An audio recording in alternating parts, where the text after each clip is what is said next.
Hello baseball fans and welcome into another edition of the British Baseball Podcast. I'm your host Matthew, and on today's show we're going to be talking to John Eaton from UK Blind Baseball. If you'd like to give them a follow, you can find them at UK Blind Baseball. I'm sure they appreciate all the support and help we can give them down there. And also, just before we kick off with today's show, we have a few bits and pieces to discuss.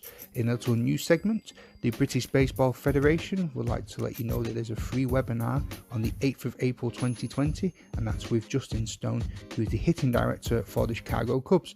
You'll need to go onto their website to register interest, or if you go to @British Baseball, you'll be able to find the links in there too. And that starts at 7:30. Also, Will Linton and Alan from Smart to Be Fit have been doing their throwing when social distancing webinars as well. I attended that one and it was superb. Lots of great ways to keep yourself active and to keep yourself in shape for when our season starts over here in Britain. I'm going to say if, it's going to be when it starts. So if you want to have a look at that, get in touch with Will at Will_Linton and you'll be able to find out where to get the material from that presentation. And also Gabor is still doing the umpire webinars every other Thursday. You want to get in touch with him too. All of their social medias will be in the show notes. Now, without further delay, let's go on with today's show. And joining me today on the British Baseball Podcast, I'm delighted to have alongside me the head coach of the Manchester baseball team and also the head coach at UK Blind Baseball, Mr. John Eaton. G'day, John. How are you doing? Not bad. Nice to meet you. So we're here today to talk specifically about blind baseball, something that when we spoke about this at training not too long ago, I was absolutely fascinated by. And part of me wanted to really look into this in as much detail as possible. And the other part of me went, why not get you on the show to talk about it? So, John, blind baseball, what exactly is it? It's baseball for the visually impaired. It was put to me originally, I was approached just over 12 months ago now by Shiraz, who's part of Lancashire Lions. They're the blind cricket team, also do goal ball and other bits and pieces. There's two versions of blind baseball. So he'd been approached by one version, the Italian version. He'd been invited to go over as a new sport to have a look at it. Went over to Italy. He came back having seen that he is visually impaired, but he'd seen and heard about it and tried a little bit. He approached me to say, would I be interested in looking at this? And do you think it had any legs? Could it get off the ground? I was well up for it. I thought it was really interesting prospect. So that's how we started off. We decided, and obviously I sort of didn't know anything about it. I did a bit of research. So there is two versions. First version is the American version that came out around 50 years ago. Their version is quite different. Their ball is pitched a lot bigger ball.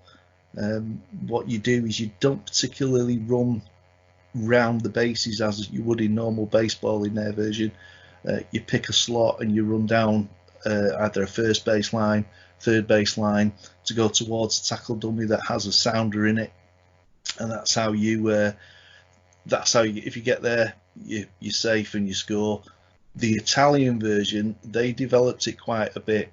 They took what the Americans had started to do and reinvented the wheel, really. They started their version 25 years ago and it feels like baseball, I've got to say. So every player on the pitch has a blind, which is a blindfold on, so there's no cheating. You can't actually have a peek where the ball is. The ball's is a bit like a dog's ball, but it's actually a Kenko ball. That's what they developed it from. They drill that out and put some bells in, and that's the sound they go off. The main layout for the field, for everyone that knows baseball, and I'm sure everyone does, there's only a left field side. The right field side is shut down. There's no first baseman and there's no fielders on the right hand side. So that's basically how the field works. The batters hit the ball from their own hand. It's got to travel over 100 feet. I think it's 113 feet. I think it's got to travel to a line. So that's how far the ball's got to go to be in play. If it doesn't go there, it's a foul ball. Foul balls are obviously strikes, but if you hit 3 foul balls, it's 3 strikes, you're out. Okay, Does that make sense? Yeah, that's quite interesting. So you say that they pitch from their own hand. If they're right-handed, as a right-handed batter, they hold it in their left hand. They obviously sort of tee off as a pendulum type swing, if you can imagine that, with the bat. And I'll explain a bit more about the 2 different techniques, but they sort of tee off the feeling where the ball is in their hand and then just hit through it. So there's no pitches? No, there's no pitches, so it's not dangerous. As the American version, there is a pitcher, and the pitcher's job is to put it exactly where the blind batter can hit the ball. And the bits I read and saw online, that they were saying, if you're a pitcher, be expected to be hit by the ball on numerous occasions. So the Italian version doesn't have a pitcher. It's played on a full-size, or a full-size certainly infield. The home run boundary is at 190 feet, and everything, like I say, is pulled to the left side of the field. So fielding positions are basically a third and shortstop. There is a 3 outfielders generally. When we play it slightly different, because I thought we could work it slightly different. There is a sighted player, the second baseman. So the normal bases are at the 90 foot. There is a second base position who is a sighted player, because that's where the outs are taken. That base is set behind the normal 90 foot second base. So there's a gap. So the sighted fielder has that base, but the blind players go towards the second base. What happens at second and third base is there's 2 sighted coaches who have clappers, which sounds a bit odd, but that clapper and the 2 different sounds in the clappers, those clappers are actually the ones that guide the runners. There's no baseman at first base, like I say. They have a sounder, which is a bit like a car horn, more like a car alarm in that first base. So once they hit the ball, they end up having to run. Obviously, they get called back just in like the normal game if it's a foul ball. But they run, they go towards this sounder at first base. As they get there, as they get towards the base, the sounder is turned off. They turn 390 degrees, go towards second base, and then they're listening for the clapper sound at second base.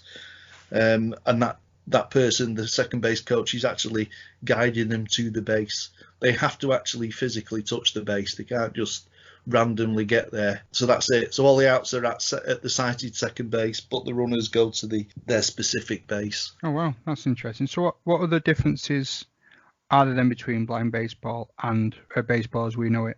Really, the biggest difference is obviously there's no pitcher, there's no catcher, and other than them hitting it out of the hand. So if you imagine if you were a young kid and you've played baseball and you started on T-ball, it's basically that is the principle, without, because in T-ball no one pitches, so all you're doing is hitting off a tee and basically running on the field. So the principle is similar to that. What I would say is there's no fly balls, because obviously it's dangerous.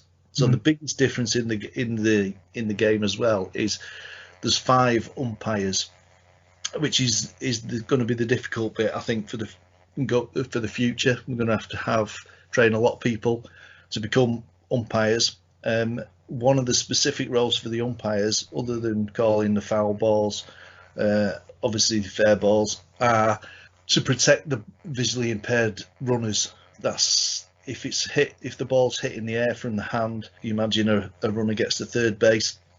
Imagine someone hits the ball and he goes screaming in the air. His job, third base sort of umpire, his job is to protect the blind runner. Obviously the last thing you want. They don't wear helmets either, so obviously because that would probably impact their hearing. Yeah. As they're running. So how many players make up a team? You can have as many as you want, but on the field, obviously because the right hand side of the field is missing, you generally have third base, shortstop. You have the second baseman. There's 3 outfielders, so there's actually 5 players on the field, 6 if you count the sighted player. There's 2 base coaches who are also doing the work for the runners when you're out there.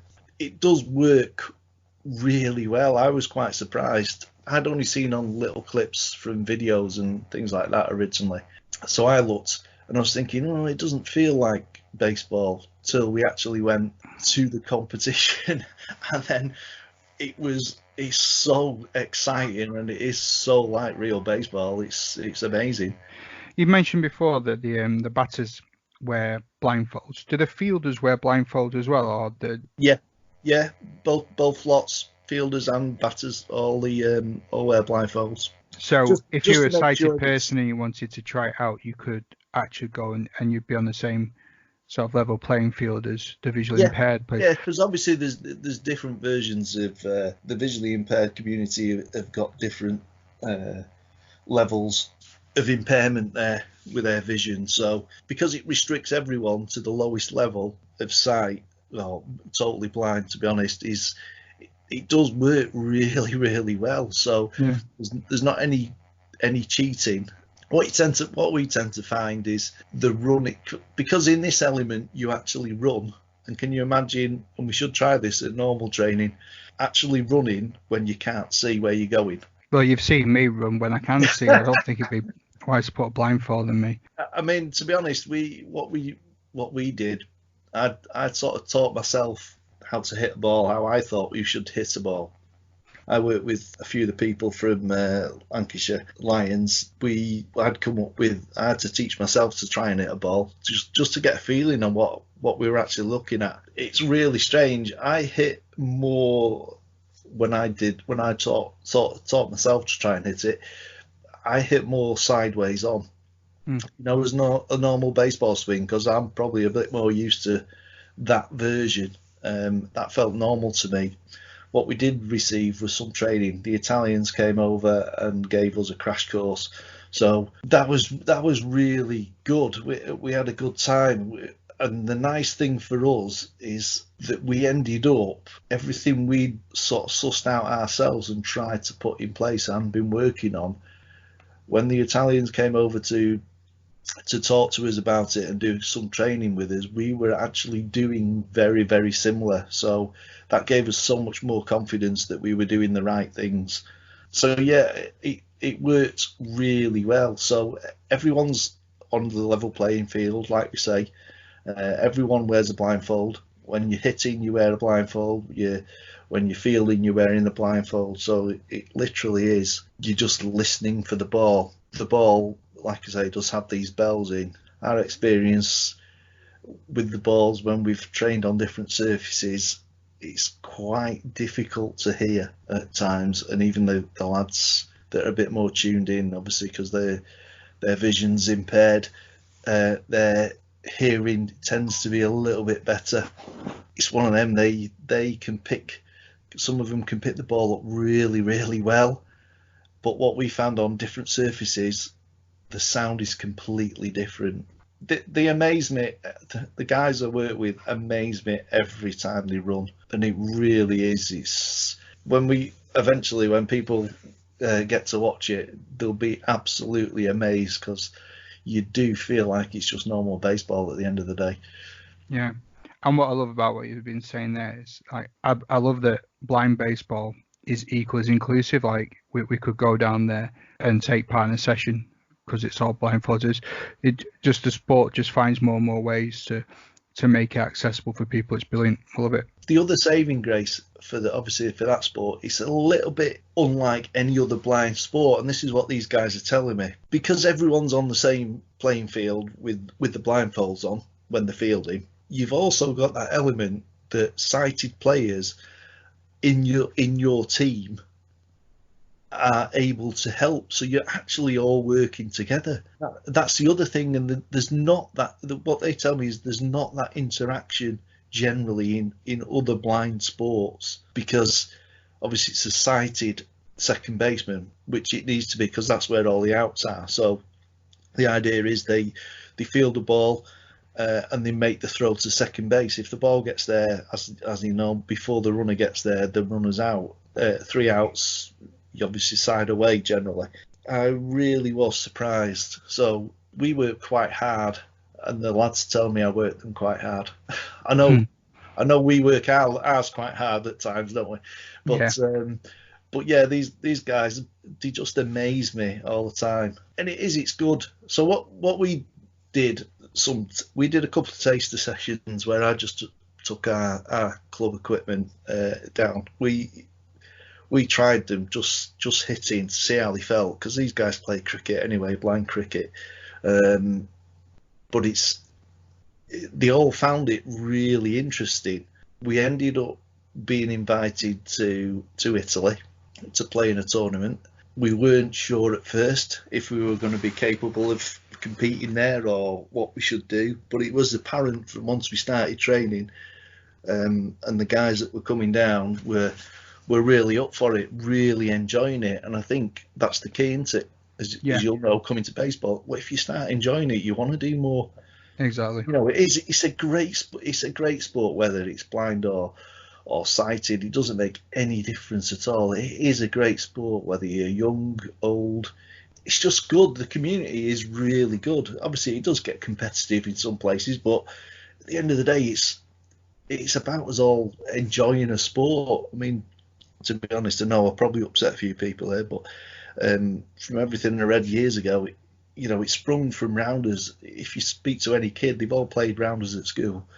They all enjoy rounders. And when I talk to some older people, they loved playing rounders and stuff like that when they were at school. It's one of them. We still get that enjoyment. What I find now, because I coach in schools, is that the kids I introduce it to, we did a Friday session, early doors for a year 6 group, and they were amazed when they realised they go back to home plate to score,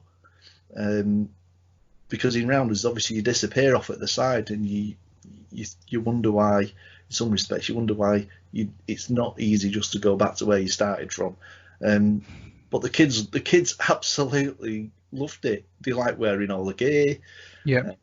And it's one of them. Obviously, the fielders in the blind baseball wear gloves. That took them a little bit of getting used to, I've got to say. But I think that's the same for generally for any baseball player. As you'll know yourself, it feels a bit odd when you first put it on your hand and you've got to start trying to catch the ball with it. And what's the usual comment? I'll never catch that ball with that hand. I don't use that hand. I don't use my left hand, or if you're right-handed. So it just becomes part of you, doesn't it? Yeah, it does. So do you think there's anything that baseball players can learn from blind baseball? You know what I would say from my experience? I think their concentration level is probably better than us as sighted players, because they have to concentrate, because they can only go off what they hear. And I think obviously we've not been playing long at all. Well, we've probably been training for just over a year, and this was the scenario for us. And that probably goes into a bit of the communication and what the two sports sort of do. Is I trained the guys we took to Italy for this tournament for 6 weeks. We did 6 weeks training. We probably did maybe a couple of hours a week at times. So we went to Italy not having a clue what this entailed, because we'd never played anybody at all. We trained. And we'd done the best we could and what we thought. So we went over to Italy. They went to Rome to play. Ended up playing in this tournament. Played 3 games. First game we played Germany, who've been playing for 10 years, I believe. We drew against them, which is a bit odd for baseball, I know. But in the tournament we were allowed to draw. Didn't just carry on, obviously, because it's quite a long day as a tournament, and there was only one field. So we learnt so much in that first game. We really did.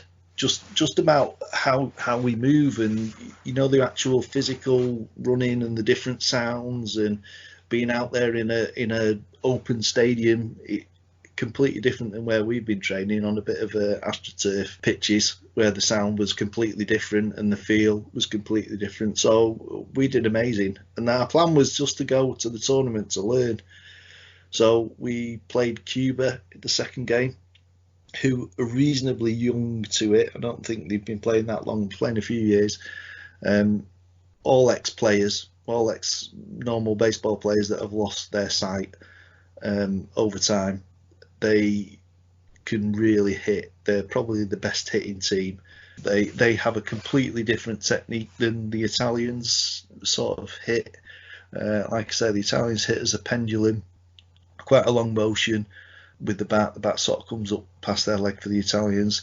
The Cubans hit sideways, a bit like a normal baseball swing, because that's what they were grown up doing. So they've just carried on doing like that. They were one or two phenomenal players there for Cuba. And then we managed to meet the States, USA, in the last game, which we managed to beat. In 6 weeks, we managed to win a game in 6 weeks, where other places, like I say, Germany, just to match Germany, to be honest, and they've been playing for years.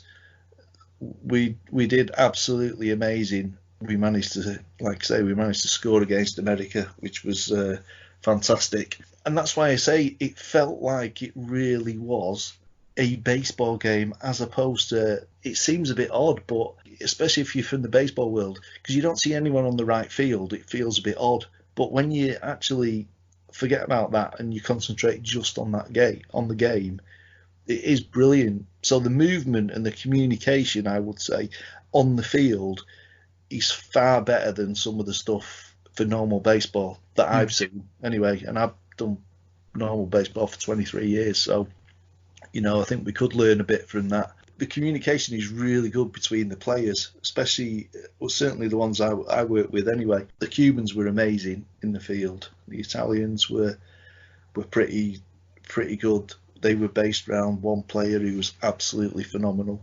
Plays sort of shortstop. He moves up and down the line really, really well. He's sort of zoned in, but the Cubans tend to go as a team, following the ball. It is a sight to be beholden, I've got to say. It is. I love the sport. I love what these guys can achieve. And to be honest, we just had some lads from Lancaster University. They came down and filmed a session just to see, and they had a go. They tried to hit the ball with the blindfold on and tried to run, and they were like, I don't know how they do it. It's just amazing. It was fantastic. So, I mean, and it's when people see it, they get as excited as I get about it. It is amazing, and like you say, it's just another extended version of baseball, and that's what we want. Yeah, exactly. The more people we got playing baseball, the better, and it doesn't matter what form it's in. What do you think separates a good player from a great player in blind baseball? I would say from the ones I've seen, and like I say, I've not seen lots, but I can only go off what I'd seen at this tournament in Italy. And in this tournament in Italy, there was obviously us, Germany, France, Italy, and Cuba. Yeah, I think they were the only ones there. There was representatives there that came to look at the sport from Japan and Argentina. Pakistan are now playing this version. So the idea is they want to start pushing it out more. So back to making a great player. The Italians obviously play it for quite a long time. So they have lots of experience and lots of good players. What they've managed to do, because their core is, they've got quite a strong league out in Italy, from what I can gather. They, a bit like our cricket over here, they've got their baseball over there for blind baseball. So it's ended up that they can pick from their best players. So they've got one guy who's their best hitter, who's ex-professional cricketer. He hits their home runs. Like you said earlier on, that the sound of the ball, if you hit it really hard and fast, it's hard to hear. So you've really got to be really tuned in.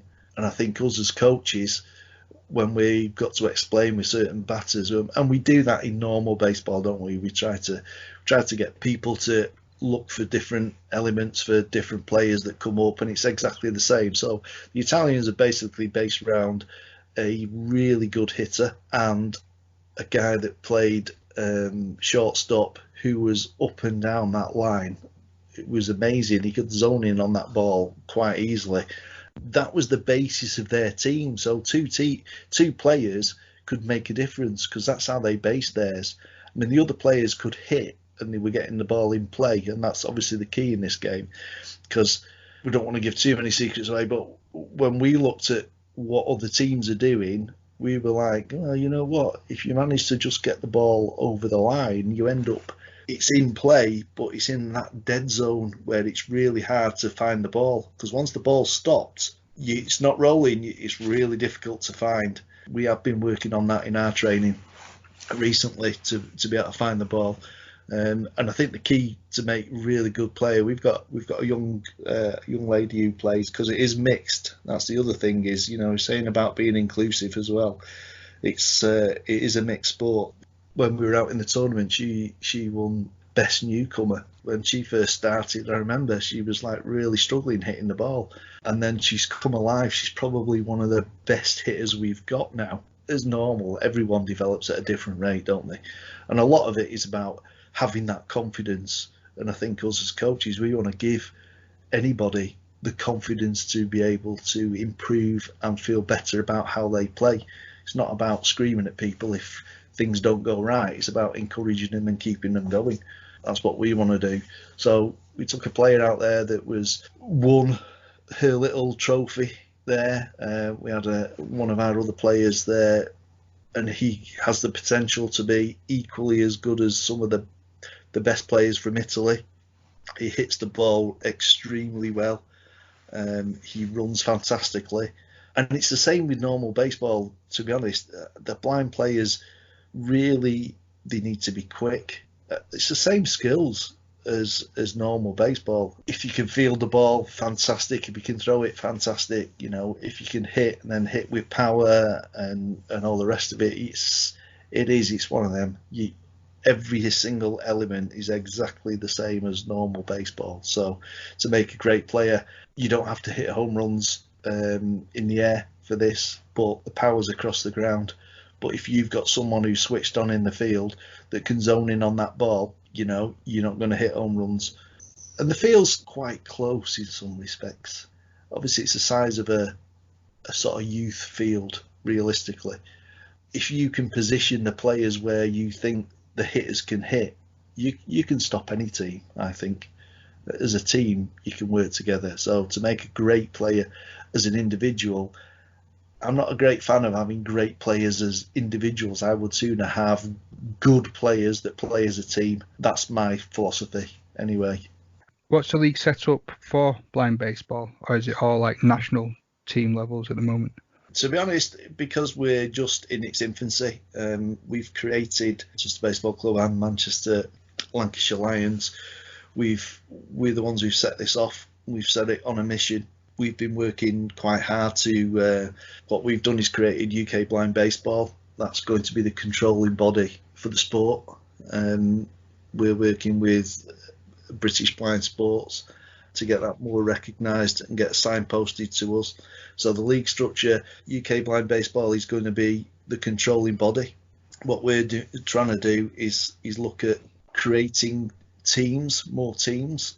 At the moment, with this coronavirus, we're not allowed to go play out, which is a real pity, because we've had to cancel some sessions. So at the moment, we look like there's going to be already 4 teams with 3-4 others, which we should have done taster sessions for, to get them involved into the sport. We've not been able to do because of this virus, which is a real pity. So the structure is going to be, at the moment, we want to base at Wythenshawe Park. That's going to be, we need to upgrade the ground. That's going to be the key, just because obviously the visually impaired need a flat surface. That's the biggest thing. And what we noticed is what we need is the actual warning tracks and the running tracks for the players to run and feel where they're going, because obviously the sand and the grass are completely different types of surface, so that helps them. So the key is to get this league up and running. We were hoping to get some games this year. With the virus, it's possibly not going to happen. So next year we will kick on. What we're trying to do is get it countrywide, a bit like the blind cricket.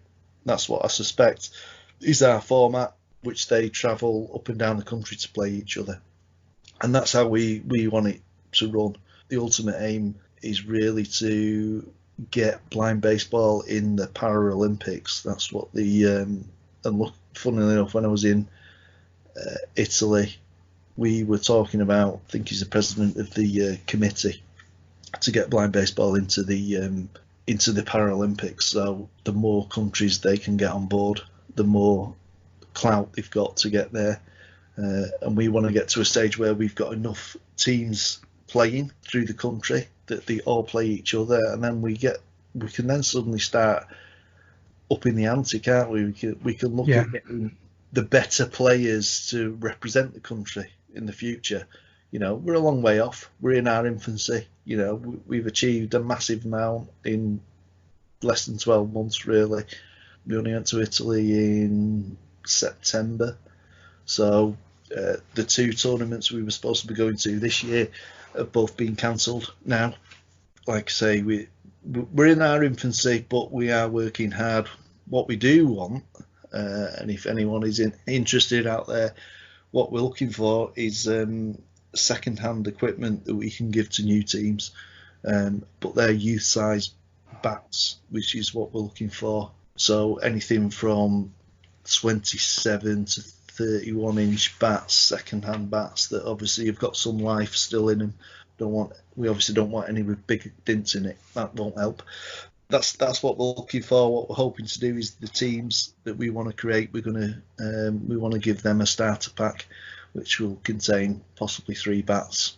And how can people get in touch with you to offer their services or equipment, or to find out more about blind baseball? We have set up a Facebook page. They're on Twitter. I don't know their handle off the top of my head, but if you need to, you can always contact us at Manchester Baseball Club on our website. If you go to the contact a coach, my number is on there. So anyone interested in the baseball world who would, even if they want to just look into doing some more, we can point them in the right direction. And what we'll probably do is we've asked our people to put some information, and we'll get some links up on our website as well for Manchester Baseball.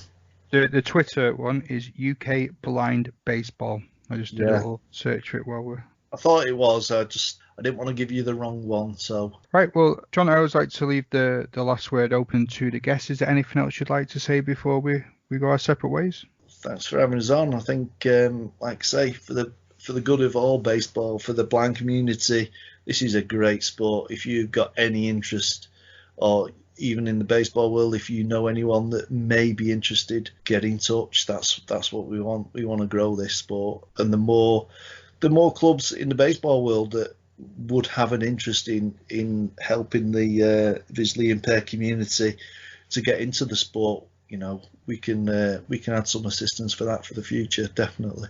Lovely stuff. John, thank you very much for your time, and wish you all the best of luck with UK Blind Baseball.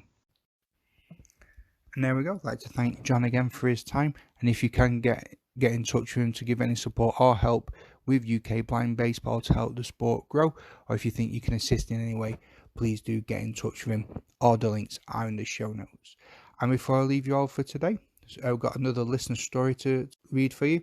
This one comes in from Scott McKay, and this one was sent in on Facebook. And this is his story of how baseball has positively impacted him. And here we go. So thank you, Scott, for sending this through. And if you have any stories that you want to send in, please do email us at britishbaseballpodcast@gmail.com, or you can drop me a message on the social medias. I've always had an affinity with American sports, following ice hockey, American football, but never really baseball until October of last year. 2019 had some amazing highs for me personally: getting married, introducing a little pup to our wolf pack, Blue is snoring into my ear as I type this in bed, but I also had one massive low point. My dad was diagnosed with a terminal illness called MSA. It's so rare, There's no roadmap on how it will progress, and very few people actually know what it is. I hit a roadblock mentally, and I could feel my personality being drained from me. I reacted differently, became argumentative, and just felt zapped. That wasn't me. I wasn't me. I was on a work trip to Manchester, at my hotel room just browsing Twitter, and I found some really cool content on the MLB feed. Fernando Tatis Jr. running between the bases, avoiding being tagged. I was inspired by this. He was athletic, fast, and could whack a ball. I was always known as being fast and agile. I played football my entire life up until 2016. I thought, why the hell not give it a go? Sport's incredible in helping people escape for a few hours. Right there and then, I looked up baseball clubs in Kent, and I messaged 2 clubs. One got back to me within an hour, the Kent Mariners. That was it. I was set up for my first indoor training session in 10 days. I felt proud at that point. It was a step. Needless to say, I was bricking it beforehand. My wife gave me some encouragement which was needed. Turned up at the venue and walked in. Never have so many faces been so welcoming. That sports hall is and has been a bubble, an escape from the outside for a little bit. I tackled the basics and didn't do too badly.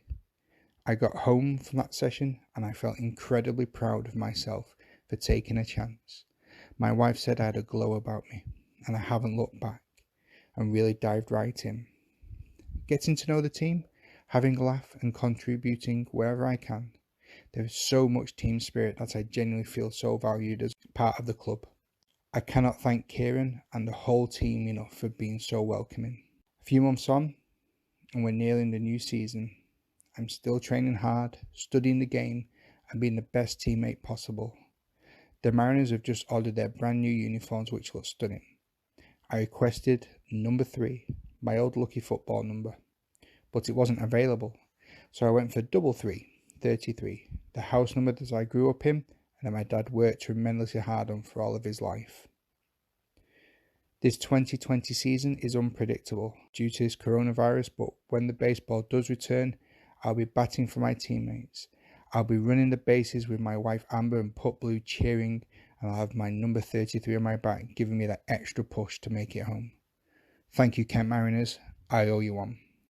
What a lovely tale. Again, if anyone has any stories that they want to pass in for their baseball triumphs or any inspirational stories, drop us a note.